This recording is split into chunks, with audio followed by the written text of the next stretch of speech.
Hello and welcome to Shine, a series of videos we hope will inspire you and empower you. I'm your host Sonja Shin, and today I'm with Jill Farmer. Welcome, Jill. Thanks, it's great to be here.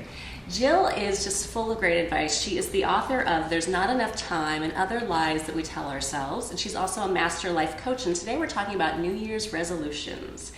So many people start off the New Year strong. Yeah, really strong. Make great resolutions, they're all excited, they're ready to go.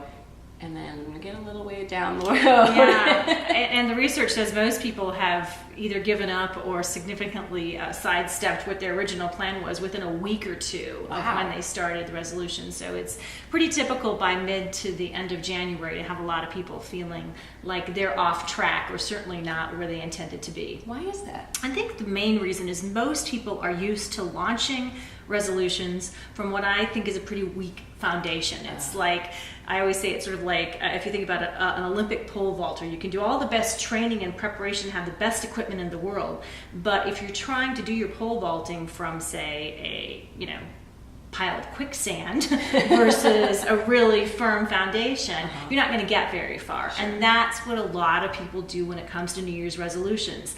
They do preparation, but they miss the foundation for which they're trying to launch from, and so they just don't get far enough. Okay. So how do we get away from the quicksand foundation?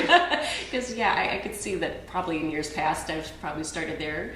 Yeah, and I think the most common way that we all tend to do that is we decide our New Year's resolutions based on what we don't want. Okay. We'll say, subconsciously at least, but often even out loud as well. I don't want 10 pounds. Yeah, or I want to lose weight because I don't want to be fat anymore. Okay. Or I want to quit smoking because I don't want people to look down on me as much. Or, I want to save money because I don't want creditors coming after me. And the interesting thing that we're learning more and more about from a brain research perspective is that our most primitive brain doesn't always hear things when we say don't. So it thinks that we're actually asking for these things. Instead of I don't want to be fat anymore, it's I want to be fat. And so we subconsciously often sabotage ourselves and get caught in these cycles of beating ourselves up. And we just know now that long-term change, long-term goals don't tend to be achieved when we start from the foundation of beating ourselves up or asking for what we don't want. Okay. Yeah, and I hear a lot of times, in various, from different coaches and so forth, that which we focus on is what we create. Yeah. So exactly. A lot of self-help gurus have said for years, what you focus on grows. And so when you focus on, my horrible fat thighs, literally, instead of creating a foundation that's really solid, which is based in your values. Okay.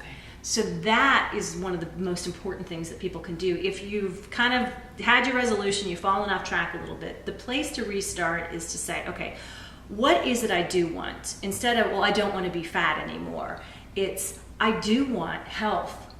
That's rooted to my values. Okay. I want energy. Okay. I want to be able to make a difference in the world, and I want to have the stamina to do that. Those kind of goals that are more focused on, more deeply rooted, anchored, if you will, in our values, that's where the magic tends to happen, because they're not as fleeting, they're not as reliant upon our egos or on just pure willpower. There's something more deeply attached to it, so a deeper part of our psyche, if you will, can help be the supporting team, so that when the going gets tough or we start to feel a little frazzled or we start to give up, we're anchored in something that's likely to help us move through those difficult times, instead of like, see, this is it again, I don't want to live, I can't, this is too hard, or this is just who I am, I'm a big fat lazy slob. So then go back into those same patterns that don't tend to serve us. Okay. Well, could you take us a little more detailed into an example of where do I start with my resolution, and then how do I, So I would say there's 3 big steps that you can start with now that are actually quite easy, but you have to be a little bit intentional about them. And the first one we've already talked about. That is, lay a firmer foundation. Base your goals on what you do want instead of what you don't want.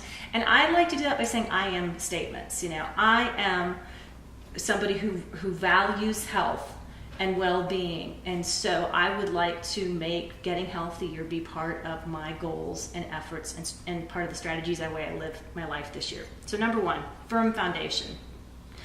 Number 2, how do you want to feel? We often talk about how I want to look or how I want others to perceive me. But really, the reason we want change is because we want to feel different than we do now. So if I'm talking to somebody about weight loss, for instance, they'll often say to me, well, I want to lose weight so I can be more confident, or so I can feel better about myself. The magic is to begin to let yourself feel those feelings that you think you're going to get once you lose the weight. Begin to feel those a little bit even now. So if you can find one way today, every morning when you get up, that you can allow yourself to tap into some sense of confidence. So I'm confident about my ability to, connect with my neighbors, or whatever it is, it's something you already have some confidence in. Let yourself feel that. That's like rocket fuel, literally, to get you where you want to go. Okay. Because when you allow yourself to already feel it now, it eases up some of that energy of wishing and striving and straining for what you don't have, and that total forward focus, and allows you a little bit more peace and calm, which is more sustainable over the long run for actually getting things done. So notice what it is you want to feel in the future. Allow yourself to tap into some of that feeling now. How can I be more confident? How can I like myself now instead of waiting until I reach this external goal to do that? That's rocket fuel for getting you where you want to go.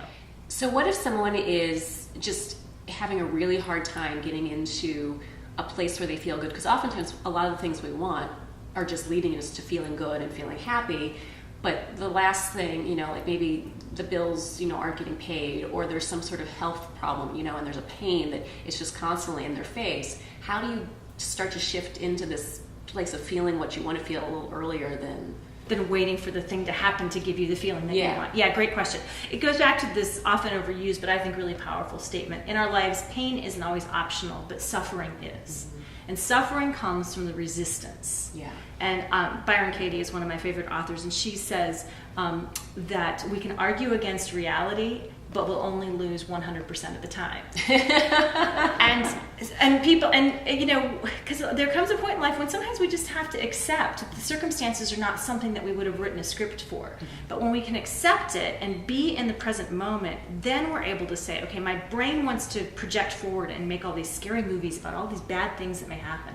But when I just sit here in this space, if I'm worried about money, for instance, if I'm trying to make improvements in my life when it comes to my financial situation, the place to do it isn't from this scary movie, things are going to be really bad place. It's from calming down for a second and saying, okay, where can I experience abundance right now? I have a roof over my head. I know where my next meal is coming from. Right now, things are good. That sense of abundance then allows your brain to work in ways that can help create more abundance versus sabotage us. When we're in scarcity mindset, the research shows us time and time again, we tend to make stupid decisions that often take us in the opposite direction that we want to go. It's why people who live in poverty sometimes tend to make really stupid money decisions, when people who tend to, not because they have lower intelligence, but it's because when you're in that, what I call fight or flight mode, which is your most primitive brain mode, your ability to really problem solve, to innovate, to come up with new ways to move yourself out of the situation gets reduced. So by allowing yourself to feel what you want to feel, you think when you make whatever happens, when you allow yourself to feel that now, you're getting your brain out of that scarcity mode and into the place where it can harvest possibilities. I call it problem solving versus problem stalling. And that's where major change happens. And another thing, the third step that I like to talk about, in addition to creating the new foundation, what you do want instead of what you don't want, attaching to the feeling state that you want to have now versus waiting for it to happen later, is to take ridiculously easy steps in the direction toward where you want to be. Okay. You see it happen all the time, I know, with people, as you're talking to different people about health and beauty goals or whatever it is, saying, oh gosh, I need to get to the gym for at least 90 minutes, and I need to eat a diet that has zero sugar, gluten. And I need to cut out all sugar. Yeah, everything. And that's especially this time of year, right? We tend to go to the extreme. And certainly, which always makes me want whatever I have now. Then I actually once, I said, you know what? ice cream. It's not good for me. I'm just going to not have ice cream. And I wasn't having a lot of ice cream, but all of a sudden I ate more ice cream than I had ever eaten in my life because I had told myself no ice cream. Because at a very subliminal, again, your most primitive part of your brain sees that as a threat. Okay. It perceives that as danger. You're eating a whole bunch of ice cream. Right. The harder we make any goal seem, which is what our, again, primitive brain, this is going to be hard and you failed before, and there's all this inner dialogue going on. The more we begin to perceive it as a threat, and the more we subconsciously get averse to it. So you have people that say, okay, I'm going to work out for at least 90 minutes a day, and it's so much energy and effort and resistance to get past that threat portion of what's happening in your psyche that you can only do it for a day or two, or you never can quite even begin to get started. Or and then you end up getting sick, and all kinds of things tend to happen that just seem to be like, the gods are angry and they're conspiring against me. And this is a lot, oftentimes, the people that create the biggest goals are the ones that, I have clients that haven't worked out for 2.5 years, and they say, I'm getting to the gym 5 days a week for a minimum of, an hour and 15 minutes. And I'm like, but yet you haven't done that for anything for the last 2.5 years. Yeah. So we start with, how about those ridiculously easy step that we can start 5 minutes? It's 5 minutes, literally. It is, first of all, put your tennis shoes somewhere where you can find it. Okay. And secondly, it is 5 minutes of moving your body. Mm-hmm. So that you're out and experiencing what that feels like, and beginning to kind of, instead of hiding out or beating yourself up, begin to feel what benefits you experience when you move your body. Mm-hmm. Much more likely to do that. You almost can't not do that because it's so ridiculously easy. Mm-hmm. That's how you start. And people say, well, then if I make it too easy, then it won't count. It doesn't count when you do nothing.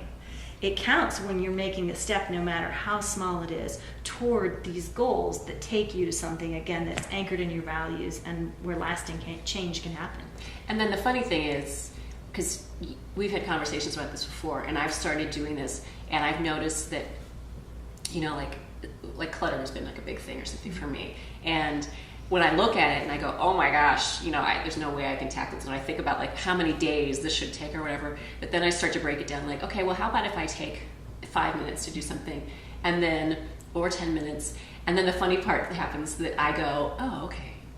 Oh, look at what progress I'm making. And then I end up doing it for 30 minutes or an hour. But if I tell myself that I'm going to do it for 30 minutes or an hour, then I just don't do it at all. Yeah. So it's amazing how much I get accomplished by. And then, I can get to still pat myself on the back if I've done 5 minutes, because that was my goal. Right, because our beings our psyche likes to have accomplishment, a sense of accomplishment. And so when we create scenarios where it makes it very difficult to achieve any level of accomplishment, we never get to experience anything but beating ourselves up, and that just wears us down. Yeah. Emotionally, physically, spiritually, all those different components of what I think is a well-lived life. Yeah. And so by giving yourself the opportunity to experience little wins, it is motivating. It does get momentum rolling, and all the time, people will say, my goal was to get to the gym and do something for 10 minutes, which I almost thought was going to be silly, and I got there and I felt good, and I ended up for the first time in I don't know how long, I was on the machine for 20 minutes, and it felt amazing. And then other days, it's all you can do to get there for your 10 minutes or 5 minutes,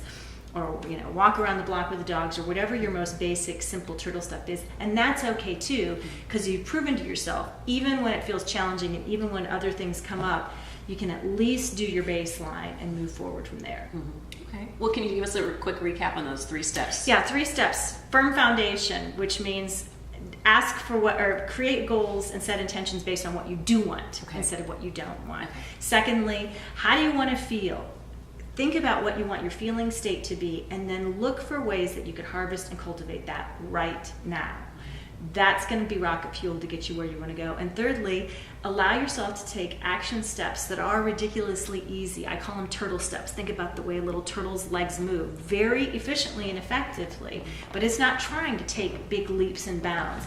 That's where major change can happen. Love it. Okay, great. Well, like I said, thank you very much. These are wonderful tips. I think that people this is going to make it, and I mean, that's the thing too, we're past the big January 1st, But I think that then people can maybe like tweak their resolutions and then start to maybe. And really, that's just an arbitrary day that we choose to. Any of these changes that are rooted in your values and that are connected to you living the life that you want to live, you can start them any day of the year. And if you're willing to start them any day of the year, that's, again, more likely that they're going to have a lasting change. When we tend to put stuff off and wait for New Year's resolutions, it usually means that we're not quite mentally ready to really do what it takes to make it happen. Yeah, okay, all right. And again, Jill is the author of There's Not Enough Time and Other Lies That We Tell Ourselves, so lots of great advice for reaching your goals. And then you also do coaching one-on-one. Can you tell us a bit about that? Yeah, I do coaching with individuals, a lot of everybody from executives, pretty much anybody who feels like they want to step off the hamster wheel and into a more meaningful life. And I do a lot of speaking all over the country, keynote speaking, and work with organizations and groups around time and overwhelm. And I always say I'm a time optimizer and a life maximizer. It's how to not have time be something that you're battling or trying to manage all the time, but instead how you shift your thinking into one where there's an abundance in order for you to do what you want to do in your life. Love it. Okay. You can learn more about Jill Farmer at jillfarmer.com. Thanks so much for joining us for this edition of Shine. I'm your host, Sonja Shin. Until next time, be well and shine.